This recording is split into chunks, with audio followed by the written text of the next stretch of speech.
Back again digital ऋषि। सो मैं इस video में आपको बताने वाला हूँ PHP। यस गाइज, मैंने वर्डप्रेस का जो सेशन था वो ख़त्म कर दिया हुआ है। और वर्डप्रेस एक ऐसा CMS था, कंटेंट मैनेजमेंट सिस्टम, जहाँ पे हम विदाउट कोडिंग वेबसाइट बनाते थे। जैसा आपने देखा होगा कि बिना कोडिंग आप वेबसाइट बना रहे होते उसमें थीम्स और प्लगइन का इस्तेमाल करके।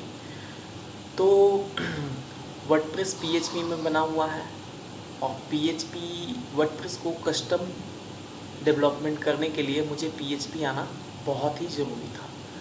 सो मैंने सोचा कि क्यों ना PHP सीरीज स्टार्ट किया जाए। तो ये PHP सीरीज का पहला वीडियो है जो जस्ट इंट्रोडक्शन होगा, जिसमें हम PHP का इंट्रोडक्शन करेंगे। PHP होता क्या है, PHP यूज़ कैसे करते हैं, PHP यूज़ करने के लिए क्या क्या रिक्वायरमेंट होती है, वो सारा डिस्कशन हम इस वीडियो में करेंगे।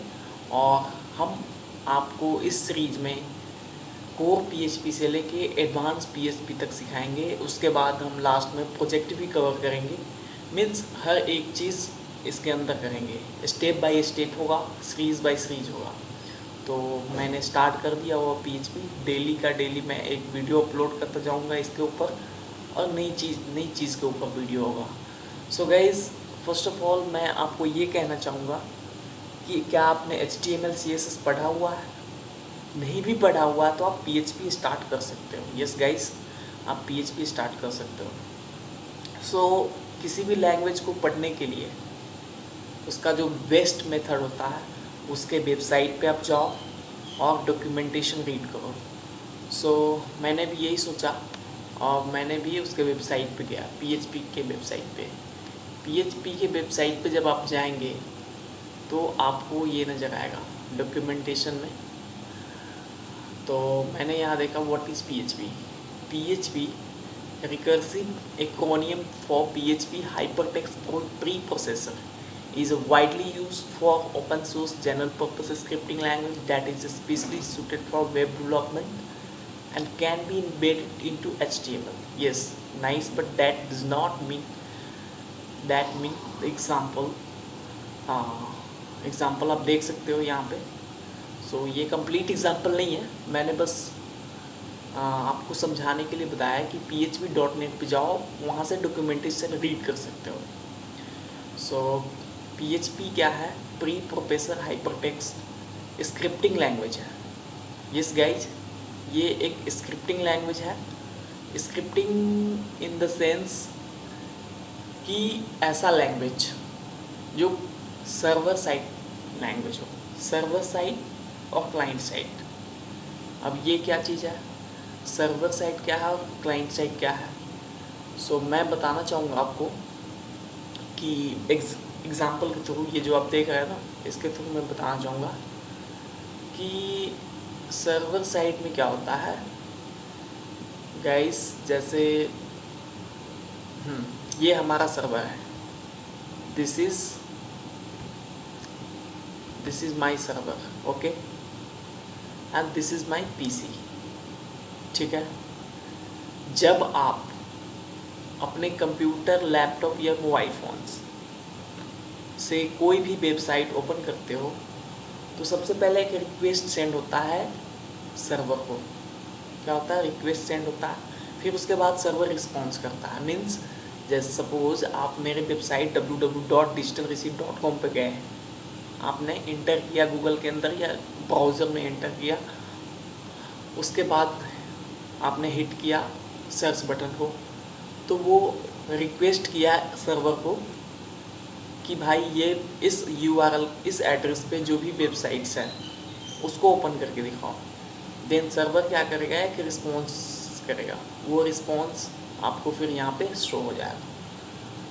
तो जो ऑपरेशन सर्वर के ऊपर परफॉर्म हो रहे हैं, that is server side scripting language, and जो ऑपरेशन ब्राउज़र के ऊपर परफॉर्म हो रहे हैं, that is client side. Means HTML CSS में क्या होता था कि जब हम उसे रन करवाते थे तो वो ब्राउज़र पे ही रन हो जाता था, और PHP जो लैंग्वेज है ये हम ब्राउज़र पे रन नहीं करवाते। PHP हमको लिए हमें सर्वर चाहिए। सो इस गाइज मैं कह रहा था कि पीएचपी के लिए सर्वर चाहिए। अब सर्वर और ब्राउज़र पता चला या नहीं चला आपको, मैं बताता हूँ। जैसे आप किसी भी प्रोग्रामिंग, हमारा जो कंप्यूटर है वो बाइनरी लैंग्वेज समझता है, वो ह्यूमन लैंग्वेज तो समझता नहीं, इंग्लिश तो उसे समझ आती नहीं। तो बाइनरी लैंग्वेज जो हम इंग्लिश लैंग्वेज लिखते हैं या रिक्वेस्ट करते हैं, उसको वो कन्वर्ट करके जो बाइनरी लैंग्वेज में समझता है, वो कंप्यूटर, उसके लिए वो एक सर्वर की ज़रूरत होती है या इंटरप्रेटर की ज़रूरत होती है। दो चीज़ें होती हैं जो कंप्यूटर को बाइनरी टू ह्यूमन लैंग्वेज में कन्वर्ट करता है या ह्यूमन टू बाइनरी लैंग्वेज में कन्वर्ट करता है। तो ब्राउज़र एक हो गया और एक सर्वर हो गया। तो जो लैंग्वेज सर्वर साइट है, वो सर्वर पे जो रन होता है वो हो गया सर्वर साइट स्क्रिप्टिंग लैंग्वेज। जो ब्राउज़र पे परफॉर्म होता है, जैसे गूगल क्रोम, इंटरनेट एक्सप्लोरर और भी ब्राउज़र है, वो हो गया क्लाइंट साइड। तो आई होप कि आपको ये समझ आ गया होगा कि सर्वर साइड क्या होता है और क्लाइंट साइड लैंग्वेज क्या होता है। ठीक है। HTML CSS वगैरह जो लैंग्वेजेस हैं, जिसका इस्तेमाल हम डिज़ाइनिंग पार्ट के लिए करते हैं। और डेवलपमेंट क्या होता है, डिज़ाइनिंग एंड डेवलपमेंट, इस पे भी मैं डिस्कस करना चाहूँगा। डिज़ाइनिंग के अंदर आप एक इंटरफेस, आप एक लुक दिखाते हो, और डेवलपमेंट के अंदर आप एक फंक्शनलिटी प्रोवाइड करते हो। यस, जैसे आपने एक फॉर्म डिज़ाइन किया, फॉर्म तो डिज़ाइन कर लिया, लेकिन वो फॉर्म फिल हो करके जैसे ही मैं सबमिट पे हिट करता हूँ, देन वो मेल भी होना चाहिए, मीन्स डेटाबेस में भी जाना चाहिए।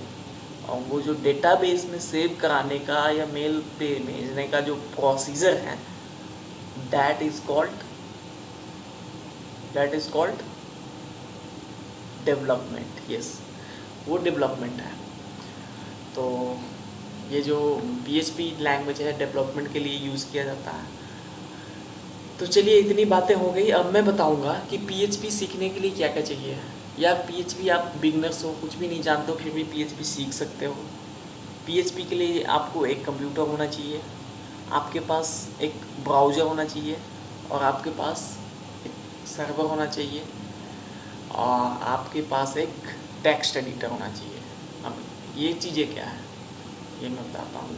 टेक्स्ट एडिटर जिसमें आप कोड करेंगे, जैसे सबलाइन, नोटपैड प्लस प्लस या सिंपल नोटपैड, तो आजकल नहीं चलता, या ड्रीम व्यूवर, इतने सारे टेक्स्ट एडिटर हैं, सभी के सभी आपको गूगल पे मिल जाएगा, वहाँ से आप डाउनलोड कर सकते हो। बाकी सबलाइन अच्छा है, मैं भी यूज़ करता हूँ, तो आप सबलाइन यूज़ कर सकते हो। बात रही सर्वर की, तो सर्वर आप खरीद तो नहीं सकते, ऑफलाइन सर्वर अवेलेबल है गूगल पे, जिसका नाम है जैम या वैम या फिर मैम, बहुत सारे सर्वर हैं, तो आप उसका भी इस्तेमाल कर सकते हो। तो जैम्प सर्वर यूज़ करो, जैम्प डाउनलोड कर लो गूगल पे जाके। वो चीज़ें भी मैं आगे प्रोसीजर बताऊंगा कि कैसे डाउनलोड करने हैं, कैसे सेटअप करना है, सारा चीज़ स्टेप बाय स्टेप में बताऊंगा। लेकिन ये जस्ट इंट्रोडक्शन वीडियो था, तो इसके अंदर मैंने डिस्कस कर लिया। बाकी कंप्यूटर तो होगा ही आपके पास, तो इतनी सारी चीज़ें हमें ज़रूरत होती है। PHP ओपन सोर्स है, PHP क्यों यूज़ करेंगे हम, क्योंकि ये ओपन सोर्स है, और इसमें हम क्या क्या कर सकते हैं। तो मैं एक लाइव एग्जांपल दूंगा। आप फेसबुक यूज़ कर रहे हो गाइस, तो फेसबुक भी इतनी बड़ी चीज़ है जो PHP में बनी हुई है। आप समझ सकते हो कि PHP में आप क्या क्या कर सकते हो। जब फेसबुक एक डिज़ाइन हो सकता है, देन हम और भी चीज़ें क्यों नहीं कर सकते। So you can do and you can enjoy PHP language. और मैं फिर से बताना चाहूँगा, यदि आप नए सब्सक्राइबर हो, नए विजिटर हैं हमारे चैनल के, तो सब्सक्राइब करो इस चैनल को, बेल आइकन को हिट करो, ताकि एक एक वीडियो का नोटिफिकेशन आपको पहले मिले और आप सीख पाएँ स्टेप बाय स्टेप। ये सीरीज़ जो मैंने स्टार्ट किया है, काफ़ी सोच समझ के स्टार्ट किया है। पहले मैंने वर्डप्रेस ख़त्म किया, फिर ये PHP स्टार्ट कर रहा हूँ, PHP को भी ख़त्म करूँगा। यदि आपको लगता है कि आप कुछ सीख पा रहे हो, तो कमेंट करो, आपको नहीं लगता है कि नहीं से कोई प्रॉब्लम आ रही है, देन वो भी कमेंट। एंड अपना फीडबैक देना मत भूलना। यदि आप अच्छे से सीख रहे हो तो इस चैनल को सब्सक्राइब करो। यदि आपने सब्सक्राइब कर लिया है तो इसे अपने फ्रेंड के साथ शेयर करो, लाइक करो एंड हमारा मोटिव कंप्लीट करो। मेरा मोटिव ये है कि number of person free of cost ये सीख जाए PHP, जिससे उनको आगे कोई प्रॉब्लम ना हो, BCMCA के स्टूडेंट्स जो हैं। एंड सेकेंड थिंग, मैं एक चीज़ और बताना चाहूँगा, यदि आप पटना के लोकेशन से हो तो मैं आपको सिखाऊंगा डिजिटल पैक के अंदर बहुत सारे टेक्नोलॉजीज़ को मैंने मर्ज करके रखा हुआ है और वो सारा कुछ मैं प्रोवाइड कराता हूँ, बल्कि वो पेड है, वो फ्री नहीं है। आप यूट्यूब से सीख सकते हो मेरे चैनल से फ्री ऑफ कॉस्ट। बाकी जो चीज़ें मैं प्रोवाइड कर रहा हूँ वो ऑफलाइन, वो पेड है, आप सीख सकते हो वहाँ से।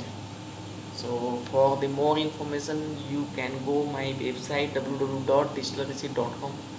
सो मिलते हैं अगले सीरीज़ में और वहाँ हम सीखेंगे कि कैसे सेटअप करते हैं PHP का, फिर कोडिंग पे जाएंगे।